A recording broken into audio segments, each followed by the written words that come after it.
अखिलेश यादव जी हमारे साथ हैं और जाहिर सी बात है लखनऊ में या पूरे देश में इनको इंट्रोडक्शन की जरूरत नहीं है, लेकिन चाहूंगा कि एक बार जोरदार तालियां हो जाएं अखिलेश यादव जी के लिए।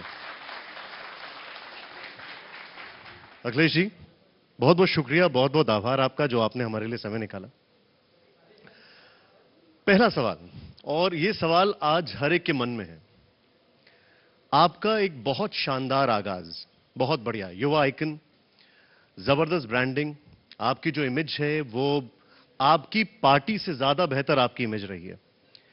फिर आप लोगों ने एक लाइक माइंडेड अलायंस किया, यूपी को साथ पसंद है, यूपी के लड़के, बड़ी अच्छी टैगलाइंस थी। क्या हुआ एकाएक, कैसे ये आंकड़ा, क्या आपको भी उम्मीद थी और कैसे कैसे हो गया ये सब? चुनाव उत्तर प्रदेश का देश का चुनाव था और मैं ये कह सकता हूं कि हम समाजवादी लोग तो जनता को समझाते रहे और बीजेपी के लोग जनता को बहकाते रहे। हमारे लोगों को metro train, expressway, Samajwadi pension, 18 lakh laptop distribution वो शायद पसंद नहीं आए। उन्हें इंतजार यूपी के लोगों को बुलेट ट्रेन का है। बस यही चुनाव था। नहीं, लेकिन आपने कुछ इंट्रोस्पेक्शन किया होगा। कौन सी ऐसी चीज थी जो उनकी क्लिक कर गई और आपकी क्लिक नहीं करी? क्योंकि इतना बुरा आंकड़ा तो शायद किसी को उम्मीद नहीं थी। आज मैंने अखबार जब पढ़ा, सरकार का जवाब यूएन में है कि हम जात और धर्म के आधार पर किसी तरह का भेदभाव नहीं करते हैं। अगर यूएन में कोई कही बात है तो इसका मतलब सरकार की बात है। और जो यूपी का चुनाव हुआ है और जिसने भी देखा होगा वो ये जानता होगा कि संविधान की इन लाइनों की भी धज्जियां उड़ी होंगी यहां पर, जो बातें रखी गई। इसीलिए मैंने कहा कि समाजवादी लोग तो समझाते रहे अपने काम पर। हमने कहा कि हमारा काम बोलता है। उन्होंने कहा कि हमें कब्रिस्तान और शमशान दिखाई देते हैं। हमने कहा कि हम लैपटॉप बांटे हैं। बोले आपने जात के साथ भेदभाव में बांट दिए। हमने कहा कि हमने नौजवानों को नौकरी दे दी। बोला आपने केवल मुसलमान और यादवों को डाल दी। अब हमें भी ढूंढना पड़ रहा है कि मैं हिंदू हूं क्या नहीं हूं। यही यूपी का चुनाव था। क्या आपको ऐसा लगता है कि यही पूरे देश का मूड है या सिर्फ यूपी का मूड है? थोड़े दिन के लिए लोग समझ सकते हैं कुछ बातें, लेकिन वो बात नहीं कहते हैं भजन के लिए कि बिन वो जब खाली पेट होता है तो भजन भी नहीं होते। वो कहावत शायद मुझे याद नहीं आ रही है। भूखे पेट न होए भजन गोपाल। हाँ, भूखे पेट न होए भजन गोपाल, न होए भजन मारा। तो अभी जो देश के तमाम लोग हैं वो इंतजार कर रहे हैं कि नौकरियां कब मिलेंगी, रोजगार कब मिलेंगे। तो वो वक्त आने वाला है। एक चीज मुझे बताइए, क्या आपकी हार में और आपकी पार्टी की हार में वो जो अंतर विरोध, खेमेबाजी, पब्लिक में आके अलग अलग बयानबाजी, क्या आपको लगता नहीं है कि वो एक बहुत बड़ा गलत मैसेज गया था? देखिए, जब चुनाव में हम बूथ देखते हैं और गांव में किस तरह वोट पड़ा है, अगर वो हम देखते हैं तो मैं समझता हूं जनता ने समाजवादी पार्टी को बहुत वोट दिया है। और मैं आपके सामने उदाहरण दे सकता हूं उन सीटों के बारे में बता सकता हूं जिन सीटों पर ज्यादा वोट मिला है पार्टी को और उसके बाद भी पार्टी हार गई। मान लीजिए लखनऊ है, अभिषेक मिश्रा यहां से लड़ रहे थे, आधे से ज्यादा कम वोट मिले थे पिछली बार, लेकिन इस बार 93,000 वोट पाकर के वो हार गए। मुरादाबाद में एक सीट है जहां पर 1 लाख से ज्यादा वोट पाकर के पार्टी हार गई। आपकी बाराबंकी में किदवई साहब की एक विधानसभा है, कुर्सी विधानसभा में मान लीजिए उनको जितना वोट पिछली बार मिला था उस समय वो 20,000 वोट से ज्यादा जीत गए थे। इस बार उतना ही वोट मिला, 20,000 से हार गए। तो वोट तो जनता ने बहुत दिया, लेकिन वो वोट जीत वाला हमें नहीं मिला। शिवपाल जी ने आज एक सेक्युलर, समाजवादी सेक्युलर मोर्चा वो लॉन्च कर दिया है और उसका अध्यक्ष बना दिया है मुलायम सिंह जी को। अब ये एक अलग पार्टी है, अलग मोर्चा है, इस पे बहुत ज्यादा कंफ्यूजन है, लेकिन आपका कार्यकर्ता जो है वो बहुत कंफ्यूज्ड है कि आखिर सुने तो किसकी सुने। अच्छा, अभी तो कोई चुनाव ही नहीं है। निकाय चुनाव तो है। अच्छा, अभी कोई चुनाव है ऐसा? निकाय चुनाव है। नहीं, निकाय चुनाव तो है, और निकाय चुनाव में साइकिल चुनाव चिन्ह लड़ेगी। तो ये मोर्चा क्या है? और ये तो अच्छी बात है कि देश में सेकुलर पॉलिटिक्स हो, तो ये तो अच्छी बात है। स्वागत होना चाहिए इस बात का कि एक सेकुलर पार्टी और आई मैदान में। नहीं तो आप ये कह रहे हैं कि वो एक अलग पार्टी आ गई, समाजवादी पार्टी से अलग पार्टी आ गई? अरे मैं तो कह रहा हूं सेकुलर पॉलिटिक्स होनी चाहिए, और कम से कम, मैं नहीं समझता इस हॉल में या देश में कम से कम ऐसे लोग अब सोच रहे हैं कि एक सेकुलर पॉलिटिक्स दोबारा हो। क्या अखिलेश यादव जी यहां पर शिवपाल यादव जी की जो पार्टी है उसका स्वागत करते हैं और कहते हैं कि हां स्वागत है आपका, आप एक अलग पार्टी बना रहे हैं? मैं ये कहता हूं कि जो भी सेकुलर पार्टी, सेकुलर सोच के साथ राजनीति करना चाहता है, उन तमाम लोगों का स्वागत है। नहीं, एक के साथ तो आपने अलायंस भी किया था, सेकुलर सोच के साथ अलायंस भी, इनके साथ भी करेंगे क्या? वो मैंने आपको, और ये तो आपके अपने। मुझे लगता है आपको चुनाव का भाषण याद नहीं होगा। मैंने हर जगह यही कहा कि ये किसी और वजह से हमारा गठबंधन नहीं है, दो युवा नेताओं का गठबंधन है, और हम आज भी कहते हैं कि दो युवा नेताओं का गठबंधन आज भी है। नहीं तो एक चीज मुझे बताइए, युवा नेताओं का गठबंधन है, पहले आप लोग कह रहे थे हम साथ साथ हैं, और अब निकाय चुनाव में हम आपके हैं कौन? वो इसलिए कि कभी कभी राजनीति में रणनीति भी अपनाई जाती है। और अभी क्या रणनीति है, थोड़ा हो समझाएंगे? सकता है रणनीति हो ये हमारी। तो मैं थोड़ी आगे की रणनीति अगर जानना चाहूं, जो राष्ट्रपति जी के लिए चुनाव होगा उसमें क्या रणनीति होगी? सुना है कि आपकी बातचीत हुई राहुल गांधी से। सब रणनीति बताई नहीं जाती है, और ये भी बता दूं मैं किससे बात हुई ये भी नहीं बताऊंगा, आपकी जानकारी गलत है। लेकिन चलिए, बात तो हुई, ये तो जानकारी मिल गई। अच्छा, एक चीज मुझे बताइए, आपने बहुत पहले कहा था मुलायम सिंह जी के लिए कि उनका एक ऐसा धोबी पाठ है जो सब देखते रह जाएंगे। आज जो हम शिवपाल जी को देख रहे हैं वो एक अपना धोबी पाठ मार रहे हैं, मुलायम सिंह जी को अपना अध्यक्ष बना रहे हैं। क्या ये पूरी जंग मुलायम सिंह जी की लेगेसी को लेकर हो रही है कि कौन लेगेसी लेगा, आप या वो? देखिए, मुझे समझ में नहीं आता कि देश के तमाम लोग इस बात के लिए क्यों परेशान है कि समाजवादी पार्टी में क्या चल रहा है।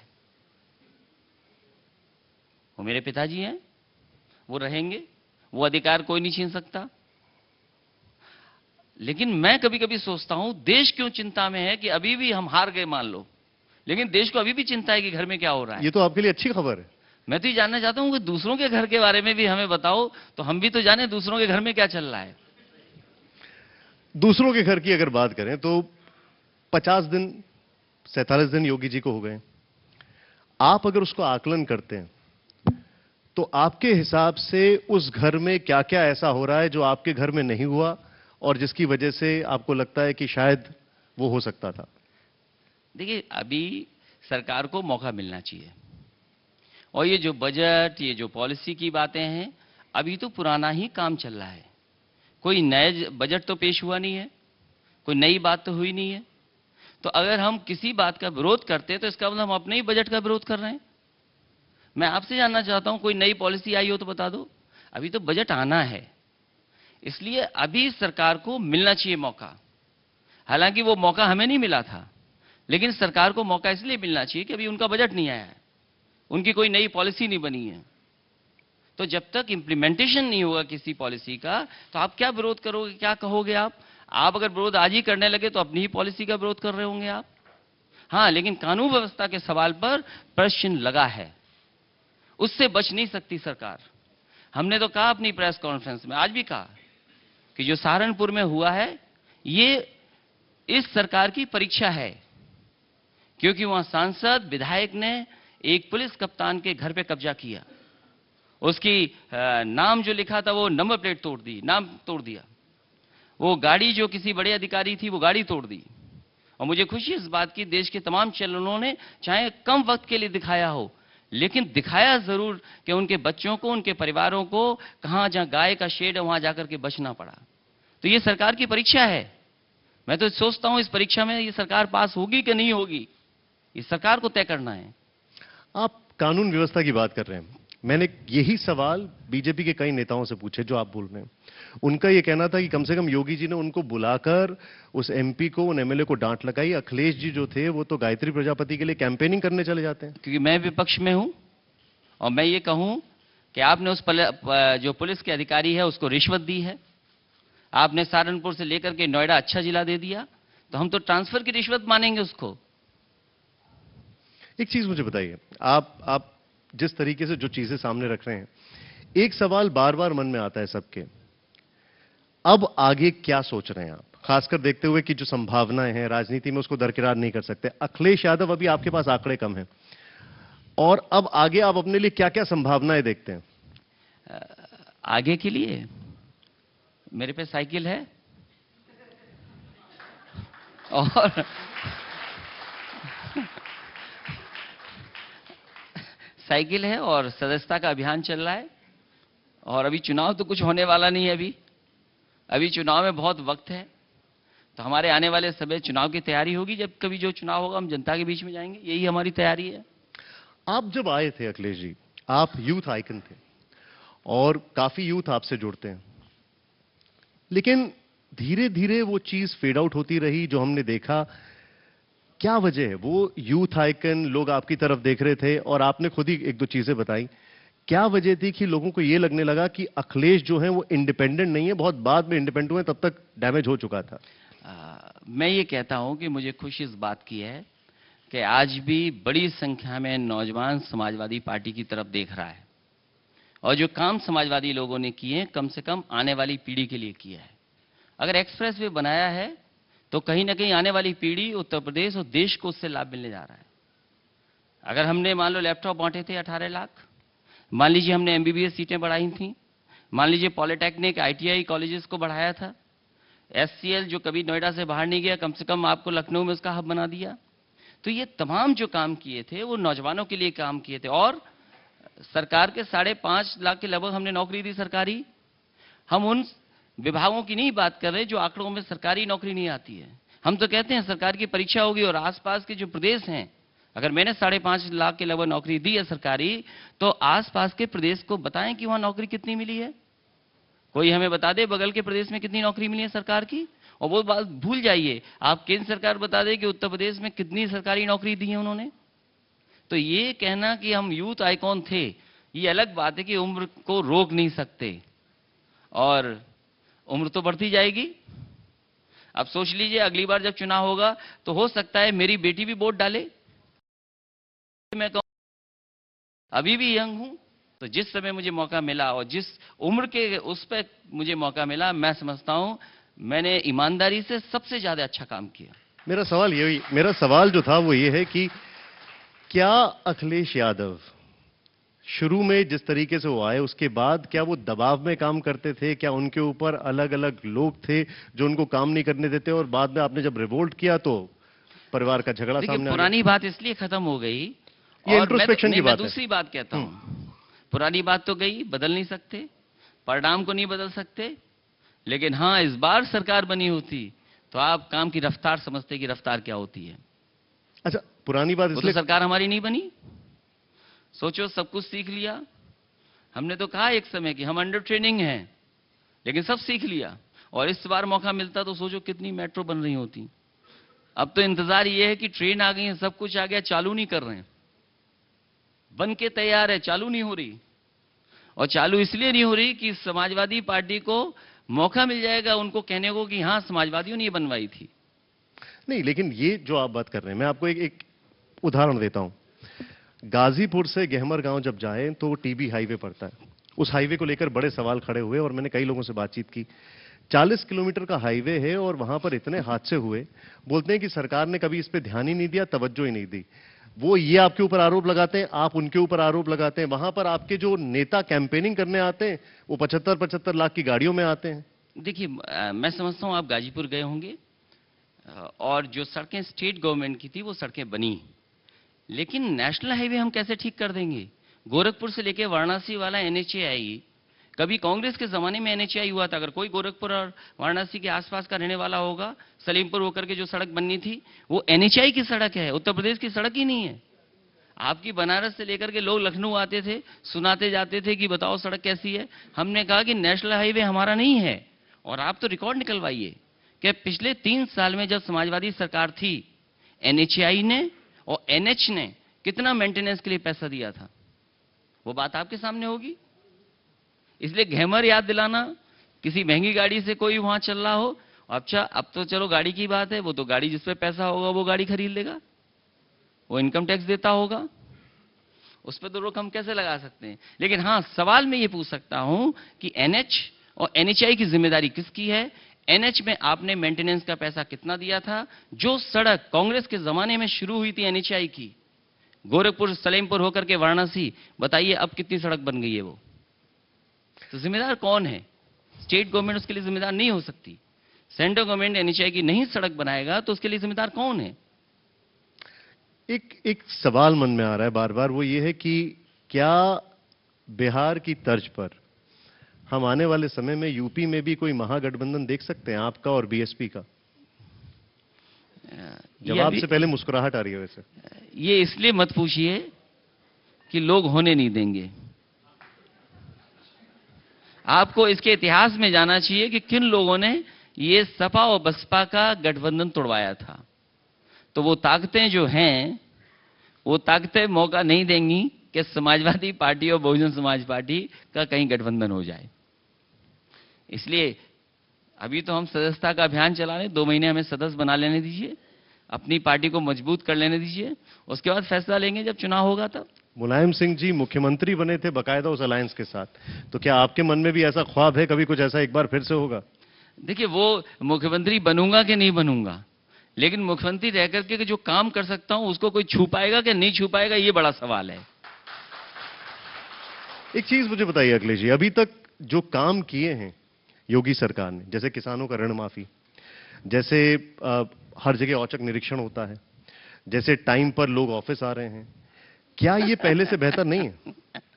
देखो, ये आपको खबर पे नहीं जाना चाहिए, देखो, और आपको रिसर्च करनी चाहिए, क्योंकि उन बातों का कोई मतलब नहीं है। इसलिए मैं कह रहा हूं, जो लोग ऑफिस टाइम से जाते थे, सुबह कितने बजे पहुंच जाते हैं, रात में कितने बजे आते हैं, ये अलग विषय सरकार तय करेगी। लेकिन कम से कम अधिकारी कर्मचारी 2 ही दिन में समझ गए कि भाई ये सरकार काम की नहीं है, हमें क्यों कार्यालय में बैठा रहे हो, हम पे तो कोई काम ही नहीं है, हमें क्यों कार्यालय में बैठा रहे हो। ये कैसे लगा आपको? जो आपको बता रहे हैं, कई अधिकारी कर्मचारी हमें ही जानते हैं, सरकार में रहे हैं, बहुत सारे सूचना हमें दे गए। और अगर इतने घंटे काम करोगे, रात भर काम करोगे, तो सुबह सोओगे मीटिंग में, और जब कभी दिन में कार्यक्रम होता है तो सोते हैं जाकर के। कुछ यहां पर लोग हैं और जो, मैं तो कहूंगा ना कि काम है तो भाई, पीएससी सेंटर, हमारे पे आरोप लगता था कि पीएससी में कोई डॉक्टर नहीं है। अरे भाई, अभी पीएससी में डॉक्टर आप भी पहुंचाइए। हम तो कह रहे हैं कि जो लोग हैं, कर्मचारी हैं, उन्हें अभी तो आप वो ला रहे हैं कि नई इलेक्ट्रॉनिक जमाना है, तो जल्दी लगाएं उसको। हम तो इंतजार कर रहे हैं कब लग जाएगा, देखें कब लगता है। अखिलेश जी, कुछ लोग आपसे सवाल पूछना चाहते हैं, लेकिन एक चीज मैं आपसे जानना चाहता हूं। जब शपथ ग्रहण हो रहा था, तब मुलायम सिंह जी के साथ आप मोदी जी के पास जाते हैं, क्या गुफ्तगू हुई, बताएंगे थोड़ा? मैं बता दूंगा, सच नहीं मानोगे, लेकिन बता दीजिए आप। नेताजी ने कहा, प्रधानमंत्री जी बच के रहना, ये मेरा बेटा है।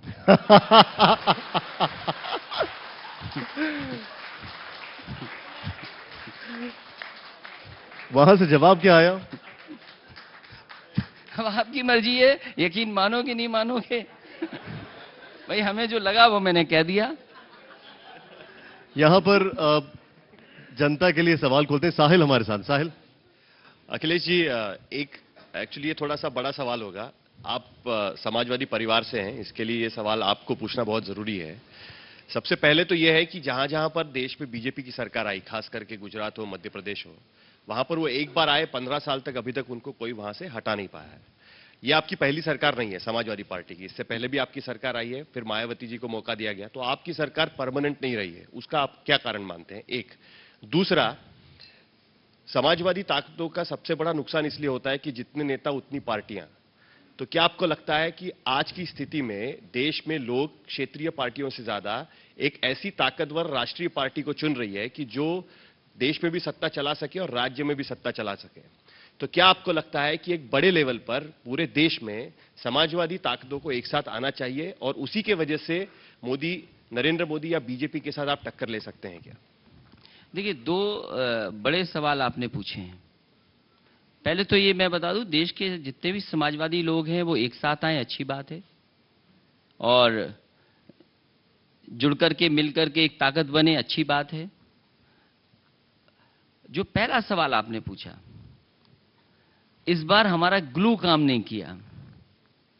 हम समाजवादियों का ग्लू था विकास, डेवलपमेंट। जो फेविकॉल है वो जनता को समझ में नहीं आया, पसंद नहीं आया। बीजेपी का जो ग्लू था, बीजेपी का जो फेविकॉल था धर्म का, राष्ट्रवाद का, वो समझ में आ गया उनको। तो हमारा ग्लू काम नहीं किया विकास का, उनका राष्ट्रवाद और धर्म काम कर गया। इसलिए हमें भी अपना ग्लू बदलना पड़ेगा। नहीं, मेरा पहले सवाल का सवाल ये था कि सबसे बड़ी दिक्कत इसमें यह होती है कि नेतृत्व कौन करेगा। क्या आप आज इस स्थिति में हैं कि नीतीश कुमार का या किसी और का नेतृत्व मान के पूरे देश में एक पार्टी समाजवादियों की बने, ना कि यूपी में समाजवादी पार्टी, जेडीयू अलग, जनता दल सेक्युलर अलग, इस तरीके से बनाने के बजाय? ये रीजनल फोर्सेस हमेशा रहेंगे और रीजनल पार्टियां रहेंगी हमेशा, लेकिन हम कितना फैल सकते हैं वो निर्भर करता है कि हम कितना फैलना चाहेंगे।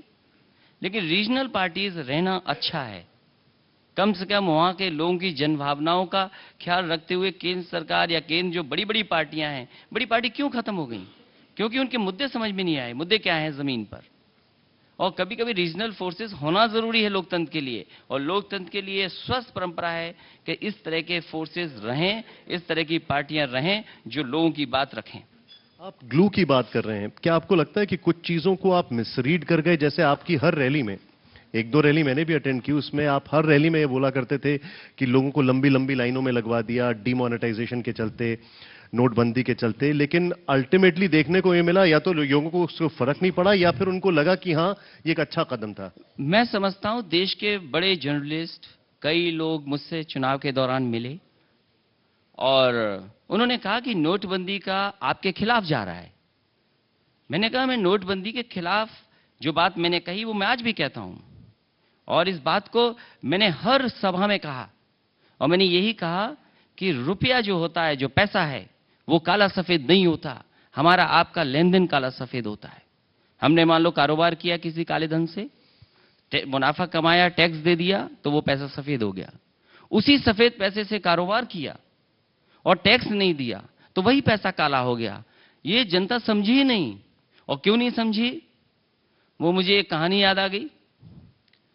मैं समझता हूं आप में से लोग बहुत सारे जानते होंगे कि एक ने बहुत तपस्या की, और तपस्या करके जब प्रभु प्रकट हो गए तो उन्होंने कहा कि हम ये कुछ मांगना चाहते हैं।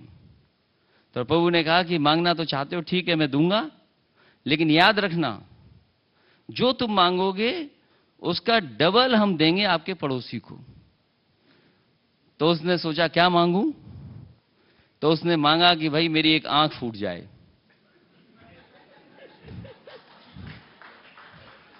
ये बताओ नोटबंदी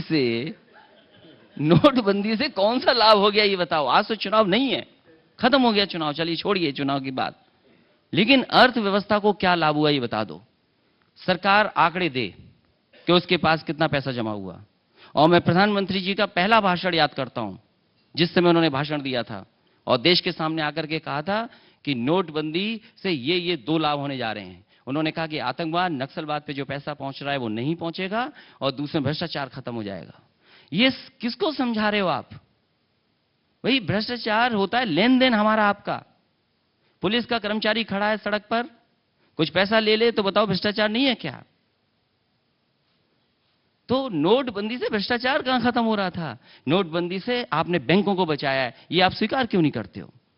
नहीं तो देखिए सवाल आप स्वीकार करिए। और आपको नकली नोट कितना मिला ये तो बताओ, या पाकिस्तान से आने वाला नोट अब तो बता दो। अब तो सरकार यूपी में बन गई आपकी।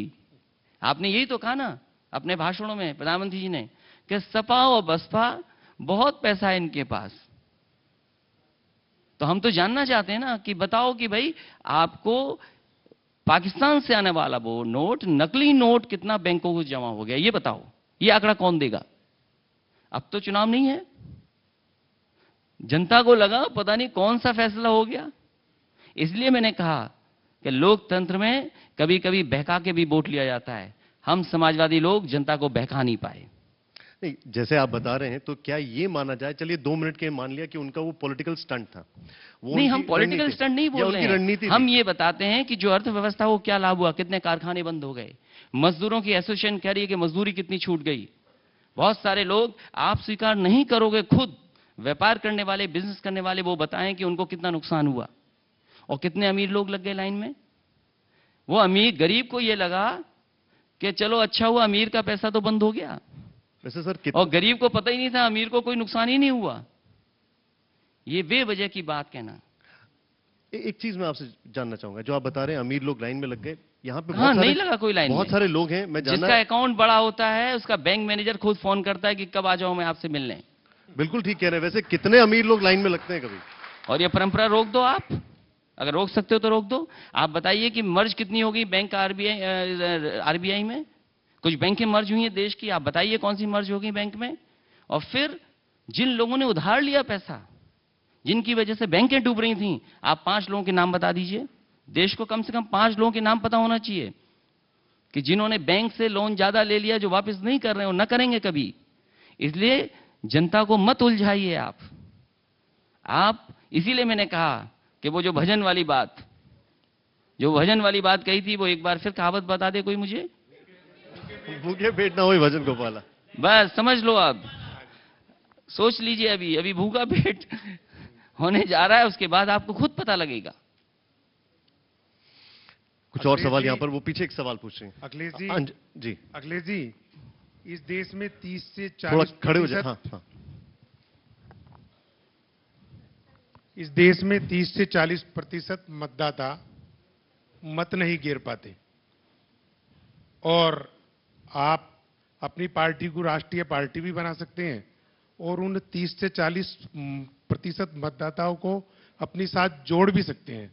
ऐसा आप क्यों नहीं कर लेते, ताकि आप भी मोदी जी की तरह संघर्ष करके, और जो अभी अभी आपने कहा कुछ बहाने मिला के सत्ता में आ जाओगे। अब तो हम विपक्ष में, हम तो कह सकते हैं कि जो वोट देगा उसको समाजवादी पेंशन देंगे। नहीं, जो 30 से 40% वोट नहीं घेर पाते, उन्हीं के लिए, उनके लिए। और क्या, ये तो छोटी सी बात है। तो आप क्या चाहते हो बताओ, वो हम वादा कर दें? मैं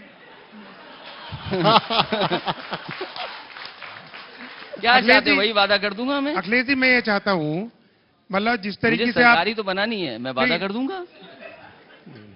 बात शेरी की नहीं है। जिस तरीके से आप बात करते हैं, जिस तरीके से आप धरातल पे खड़े होकर काम करा है, उस बात को देखते हुए कहीं ना कहीं आपका ग्राफ इस तरीके का है कि समाजवादी पार्टी को इन 30 से 40% लोगों से जोड़ के पार्टी को राष्ट्रीय पार्टी बना सकते हैं। मैं आपसे सहमत हूं। मैं लोगों को जोड़ूंगा, समझाऊंगा, और जुड़े हमसे लोग। Thank you. एक सवाल मेरा है, उन्हें गहरे समंदर ने डुबोया जिन्हें तूफान का अंदाजा बहुत था। जब लगने लगा कि आपको राजनीति की पकड़ हो गई है, विकास जमीन पर कैसे काम करना है, तब आपने राहुल गांधी से हाथ मिला लिया युवा दोस्ती के नाम पर। तो जब कार्यकर्ताओं के सामने गए तो क्या कहा, राहुल गांधी ने हराया या शिवपाल यादव ने हराया? और दूसरा सवाल सर साथ में, सोनिया गांधी कोशिश कर रही हैं कि प्रेसिडेंट के लिए एक जॉइंट नॉमिनी विपक्ष की तरफ से हो। क्या इस ओर आप लोगों से कुछ बात हुई है? क्या इस तरफ कदम आप लोग उठाएंगे कि एक जॉइंट नॉमिनी ऑपोजिशन की तरफ से हो राष्ट्रपति की उम्मीदवारी के? पहले सवाल का मैं ये जवाब दे सकता हूं, कहूंगा मैं आपसे, मुझे किसी से शिकायत नहीं है। जो दोनों लोगों के नाम लिए आपने, कि दोनों से ही शिकायत नहीं है। और अच्छी बात है कि राहुल गांधी हमारे उम्र के हैं, बहुत लंबी दोस्ती चलेगी, और मैंने बड़े दिल से दोस्ती की थी। अखिलेश और जी, हम उनमें से नहीं हैं, हम उनमें से नहीं है कि जो दोस्ती तोड़ दें। दूसरी बात कि राष्ट्रपति वाला मामला, ये हम लोगों पर छोड़ दो। हमारे जितने वोट होंगे, एक कोई भी आएगा राष्ट्रपति के नाम पर, और जो कहीं भी सब मिलकर के अगर तय करेंगे तो हमारा साथ होगा उनके साथ। ये मैं क्यों बताऊं, अभी यहां से पूछ रहे हैं, क्योंकि देखिए इनको कुछ बातें नहीं पता है, कुछ बातें आपको पता है। इन्होंने क्योंकि राहुल गांधी जी का नाम लिया, आपने सोनिया जी का नाम लिया। मैं क्यों बताऊं किससे बात हुई? और जब कभी कोई सेकुलर फ्रंट का कोई भी राष्ट्रपति आएगा, मान लीजिए ममता जी हैं वेस्ट बंगाल की, उनके यहां भी देखो गांव-गांव खाना शुरू कर दिया किस लोगों ने, खाना यहाँ भी खाने लगे थे, वहां भी धोखा देने के लिए पहुंच गई टीम। ये धोखेबाज टीम पहुंच गई वहां भी। तो समझ लो हम सब सावधान होकर के काम करेंगे इस बार, कोई धोखा नहीं होने देंगे इस बार, हेलो सर। अखिलेश जी, क्योंकि हम भी हिंदू हैं। सर मेरा इसलिए- एक प्रश्न है। सर इसलिए धोखा नहीं होने देंगे, हम भी हिंदू हों। Let me speak. धोखा देकर के कोई राजनीति नहीं कर सकता। हेलो सर, जी मेरा नाम रामांशी मिश्रा है। सबसे पहले मैं आपकी सराहना करनी चाहती हूँ कि आपने पब्लिक के लिए गोमती रिवर फ्रंट व्यू बनाया। Thank you so much. लेकिन आप अपने भाई के साथ मत जाना उधर। सर, मेरा क्वेश्चन इसी से रिलेटेड है। आपने 45 करोड़ का फव्वारा खरीदवाया और कानपुर रेलवे स्टेशन पे वो पड़ा हुआ है। आपको नहीं लगता कि अगर आप 45 करोड़ की जगह 45,000 का ही फव्वारा बनवा देते तो शायद राजस्व का कम नुकसान होता? और मैं आपको बता दूं कि वो 45 करोड़ का जो फव्वारा आपने मंगवाया है उसका पर मंथ बिजली का खर्च 2 करोड़ रुपए है। तो आपको नहीं लगता कि इससे राज्य का नुकसान हो रहा है? मैं आपको एक बात कहूं आपसे, क्योंकि आपकी उम्र कम है, इसको आपको समाजवादी पार्टी का समर्थन करना चाहिए, नंबर 1। सर आप मुझे समर्थन मत नंबर कराइए, मैं दूसरा, किसी के ठीक, समर्थन दूसरा, नहीं हूं। एक मिनट सुन लीजिए पहले सुन दूसरी लीजिए। बात यह है, हम थोड़ा समाजवादी लोग अलग तरह से काम करते हैं और इसके लिए आपको जाना चाहिए और देखना चाहिए। हमारी बात को मत माने, देखें तब माने। आप जनेश्वर पार्क जाइए। मुझे अच्छी तरह याद है उस समय जो नेताजी के साथ चीफ सेक्रेटरी थे, उन्होंने मुझे एक तस्वीर दी और उस तस्वीर में लिखा था, और वो तस्वीर नेताजी की थी, और नेताजी जिस बेंच पर बैठे थे वो हाइड पार्क का एक पार्क था, हाइड पार्क लंदन का पार्क था। और उस तस्वीर में लाइन लिखी थी, क्या ये हमारे हिंदुस्तान में ऐसा पार्क नहीं बन सकता? और याद कीजिए, कोई किसी पार्टी को वोट दे दे, लेकिन ऑक्सीजन के लिए लोहिया पार्क में ही जाता है। दूसरा हम बता दें आपको, जब मैं सरकार में आया था तो जो ट्रेन दी है मैंने जू में, एक कानपुर में भी दी है ट्रेन मैंने बच्चों की, और एक लखनऊ में भी दी मैंने। और वहां पर हुआ ये कि जो झूले लगे थे, 15 दिन बाद झूले टूट गए और अखबार वालों ने उसकी तस्वीर छापी। तो मैंने अधिकारियों को बुलाया, मैंने कहा तुम समझते नहीं हो हिंदुस्तान को, हमारे भारत को नहीं समझते तुम। यहां बच्चों के साथ पापा भी झूले पे बैठते हैं। और आप जनेश्वर पार्क में जाइए, देखिए वो जो झूले लगाए हैं मैंने, आपको जाना चाहिए वहां पर। रोप का एक झूला लगा है, मैं जब देखने गया तो 200 बच्चे उस झूले पे चढ़े हुए थे। ये तो फेसबुक का जमाना है, ट्विटर का जमाना है। कोई अच्छी चीज देखी, फोटो खींची और ट्वीट कर दिया या फेसबुक पे लगा दिया। लोग दूसरों को जलाते थे, चिढ़ाते थे। दुबई गए, बोले हमने फव्वारा देखा है। कोई लास वेगास गया, बोला हमने फव्वारा देखा है, देखो हमारी तस्वीर। हमने कहा कि लखनऊ में क्यों नहीं हो सकता वैसा फव्वारा, जो हमारे गरीब लोग देखें और उसके सामने खड़े हों और अप्रिशिएट करें कि हाँ लखनऊ में भी कोई फव्वारा लग सकता है। और जहां तक पैसे की खर्च की बात है, मैं उंगली नहीं उठाना चाहता हूं कि किस चीज पे कितना पैसा खर्च होता है। ये तो 45 करोड़ पे आपको दुख हो रहा है। सोचो गुजरात में कितना क्या लगने जा रहा है, महाराष्ट्र में कितना, समुद्र में कितना बड़े 1000 करोड़ का लगने जा रहा है। चिंता तो उसकी भी होनी चाहिए, 45 करोड़ की चिंता नहीं होनी चाहिए। और मैं तो कहूंगा आपके साथ जो भी आया हो, कम से कम रिवर फ्रंट के किनारे जरूर जाना और रोमियो स्केट से बच के जाना। ये रोमियो स्केट पता नहीं क्या कर दे, बेचारे रोमियो को बदनाम कर दिया इन बीजेपी के लोगों ने। अखिलेश जी मैं अंधेरे में वो दिखाई नहीं दे रहे हो। अखिलेश जी, मैं अम्बरीश कुमार श्रीवास्तव बोल रहा हूं अखिलेश जी, यहाँ से आपके अच्छा सामने। ठीक है, सामने आपसे राजस्व के ऊपर ही अभी मैडम मिश्रा जी ने एक सवाल पूछा था, उसी से संबंधित एक सवाल मैं भी आपसे पूछना चाह रहा हूं। ये आपने हमारे लखनऊ में मेट्रो की शुरुआत कराई। हम सभी इस बात को बहुत अच्छी तरह से जानते हैं कि लखनऊ में वाहन इतने अधिक भर गए हैं और हर सड़क पर जाम लगा रहता है। 2 पहिए वाहन, 4 पहिए वाहन, बड़ी गाड़ियां, छोटी गाड़ियां बेशुमार दौड़ रही हैं और उनकी संख्या दिन ब दिन बढ़ती जा रही है। अरबों रुपए का प्रोजेक्ट आपने हमारे लखनऊ में मेट्रो का लगाया और उससे हजारवें हिस्से कम में इस लखनऊ में यदि आप 15 या 20 फ्लाईओवर बनवा देते सड़कों के ऊपर, जिससे कि वाहनों की रफ्तार लगातार बिना रुके निकलती रहती, तो क्या वो ज्यादा अच्छा नहीं था जनहित में? लगता है दिल्ली नहीं गए बहुत दिनों से आप। मैं बहुत दिल्ली गया हूं अखिलेश जी। दिल्ली में इतने फ्लाईओवर बने हैं, उसके बाद भी ट्रैफिक की समस्या का समाधान नहीं हुआ है। मैं आपको कहना चाहता हूं, हमारा घोषणा पत्र पढ़ लेना आप, और दूसरी पार्टियों का भी घोषणा पत्र पढ़ लेना।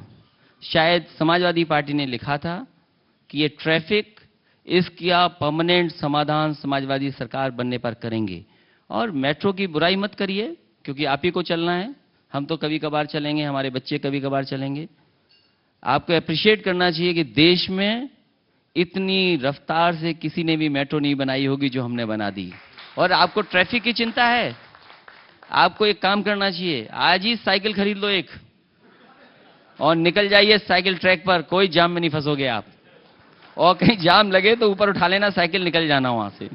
राहुल, आखिरी सवाल। राहुल राहुल राहुल अखिलेश जी, आखिरी सवाल इसलिए क्योंकि टाइम खत्म हो गया, मैं जानता हूं।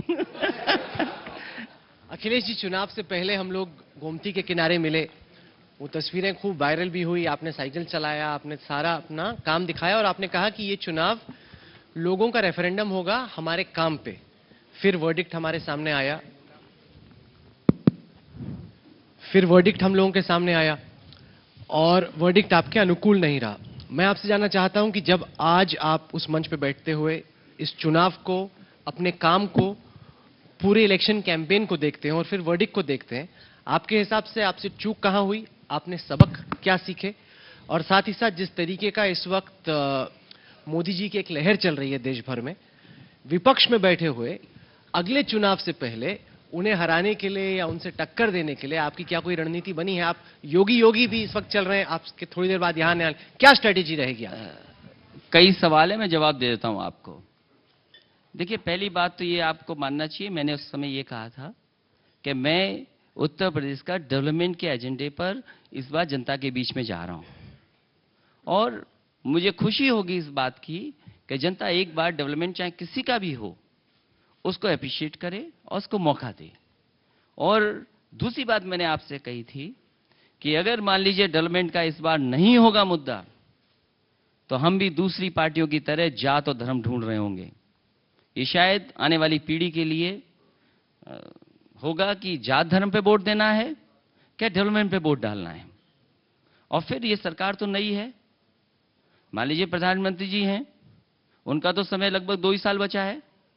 हमें किसी से लड़ना नहीं है, हमें अपनी सदस्यता बनानी है, संगठन ठीक करना है, साइकिल को ठीक करना है, अब जनता के बीच में जाना है। हमारी लड़ाई किसी से नहीं है। क्यों? क्योंकि प्रधानमंत्री जी अब इससे अच्छी सड़क नहीं बना सकते आगरा से लखनऊ वाली, क्योंकि उनके पास समय नहीं है। हाँ, ये मुख्यमंत्री बना सकते हैं क्यों, उनके पास समय है। इसलिए प्रधानमंत्री जी से तो छूट गई, गलती हो गई। अब उससे अच्छी सड़क नहीं बना पाएंगे। अब देखते हैं ये सरकार कितना करती है। हमें किसी से लड़ना नहीं है, हमें किसी से मुकाबला नहीं करना है, हमें अपनी पार्टी की सदस्यता, संगठन, अपनी बात जनता तक पहुंचानी है, और जनता फिर एक बार मदद करेगी। और इसलिए मदद करेगी, आप बताइए, बुलंदशहर में एक लड़का और एक लड़की प्यार कर रहे हैं, मान लो शादी हो रही है या कुछ भी रहा हो, आप उसके दादा को मार दोगे? आप गाय लेकर के जा रहे हो, गौ रक्षक आपका जयपुर में एक मुसलमान को मार दोगे आप? इनको, जो गौ रक्षक और जो हिंदू वाहिनी के लोग हैं, इन्हें दिल्ली में जाना चाहिए, और बीजेपी के लोगों ने भी ऐसी शादी की, उन पर भी हमला करना चाहिए। क्यों नहीं कर रहे हमला उन पर? और फिर आप लोग बंबई में फिल्म बना रहे हो। मैंने एक कम उम्र के नौजवान से पूछा कि ये बताओ, नई फिल्म कौन सी आ रही जो तुम देखोगे? और यकीन माना राहुल जी, उसने कहा कि जो नई फिल्म आ रही है उसका नाम है हाफ गर्लफ्रेंड, मैं इंतजार कर रहा हूं उसका। आप देश को कहां ले जाना चाहते हो? आप यूएन में क्या कहते हो जाकर के, हम सेकुलर, हम कोई भेदभाव नहीं करते जात और धर्म का, और आप यहां सड़कों पर लोगों को मार रहे हो। इसलिए मैंने कहा कि हमारा किसी से मुकाबला नहीं है। हमारा सिद्धांत, हमारे काम, हमारे कार्यक्रम, हमारी संस्था, हमारा संगठन बहुत है। ये जो मैंने बोल दिया है, अब मैं बहुतों का दुश्मन बन गया हूं राहुल जी, याद रखना। लेकिन समाजवादी रास्ता टेढ़ा मेढ़ा, ऊंचा नीचा रास्ता जाता है। सोचो ये क्या है, मैं जिस घर में रहता हूं, मेरे बगल में कोई रहने आ गया, उसने अपना घर का रंग बदल लिया। ये रंग बदलने से क्या साबित कर रहे हो आप? ये क्या है रंग? हमारी गाय हमारे घर में, गांव में, सब जगह। कभी किसी ने तस्वीर नहीं देखी होगी गाय के साथ। हमारे यहां आज भी पहली रोटी गाय को खिलाई जाती है। ये हम कहें कि हम चिल्ला के कहें, कहां पे जाके कहें बताओ आप। हमारे घर में भी कुत्ता है, हमारे कुत्ते की तस्वीर कभी नहीं आई। क्यों नहीं आई, ये आपको सोचना होगा। और फिर कन्नौज में 100 नंबर की गाड़ी को बुलाया, एक लड़की परेशानी में थी। आप यकीन मानिए, पुलिस को बीजेपी के कार्यकर्ताओं ने दौड़ा दौड़ा करके मारा और अखबारों में छपा कि पुलिस ने दौड़ा करके बीजेपी के कार्यकर्ताओं को मारा। मैं कहां ढूंढूं, क्या ढूंढूं और क्या सच किसको बताऊं मैं। तो इसलिए ये जिम्मेदारी देश की हमारी अकेली नहीं है, जिम्मेदारी आपकी भी थोड़ी बहुत है। इसलिए शेयर किसका किस में ज्यादा है, मुनाफा किसका कहां हो रहा है, इन बातों पे मत जाना। मैंने जो बात याद दिलाई थी, हमारा समाज कैसा है कि एक प्रभु को खुश करके उसने क्या वरदान मांग लिया। उसने कहा मेरी एक आंख फूट जाए तो सबकी दो दो आंखें फूट जाएं। इसलिए मैं समझता हूं देश को नई दिशा की जरूरत है और नई लीडरशिप की जरूरत है। सीमा तक अभी नहीं पहुंचा हूं मैं, सीमा की बात तो बाद में हो जाएगी। वो सवाल ही नहीं पूछा आपने, आप मेरे घर पे पूछते रहे, आपने सीमा का सवाल ही नहीं पूछा। बोलो शहीद कहां के होकर के आ रहे हैं, किसकी जान जा रही है सबसे ज्यादा। और आपने तो कह दिया हम इतने लाख रुपए, इतने हजार करोड़, इतने लाख किसानों के हम माफ करने जा रहे हैं। अरे हमने हिसाब किताब ही नहीं लगाया। आप भी हिसाब किताब लगा लो कि किसान का कितना कर्ज माफ होने जा रहा है। और किसान को तो लगा कि हमारा पूरा कर्ज माफ हो जाएगा। और मुझे याद है मैंने ईटीवी पर देखा था, एक किसान ने कहा, और आप चाहे रिकॉर्डिंग निकलवा लेना, उस किसान ने कहा कि बीजेपी के लोगों ने जैसे हिंदू मुसलमान को बांट दिया था उसी तरह किसानों को भी बांट दिया, कोई कर्ज हमारा माफ नहीं होने जा रहा। आप ईटीवी निकलवा के देख लीजिए। जिस समय कर्ज माफी का कैबिनेट की प्रेस हो रही थी उस समय किसान के सामने वो इंटरव्यू चल रहा था। अगर एक भी बात गलत हो तो बता देना मुझे आप। अखिलेश जी बहुत बहुत शुक्रिया। थैंक यू हमसे सो बात करने मच। के लिए बड़े बेबाक और सटीक जवाब दिए होंगे उसके इंतजार आपको ज्यादा है, लेकिन इसलिए बहुत बहुत धन्यवाद। नहीं, आप पहले सबका। मैं आपका शुक्रिया कहना चाहूंगा।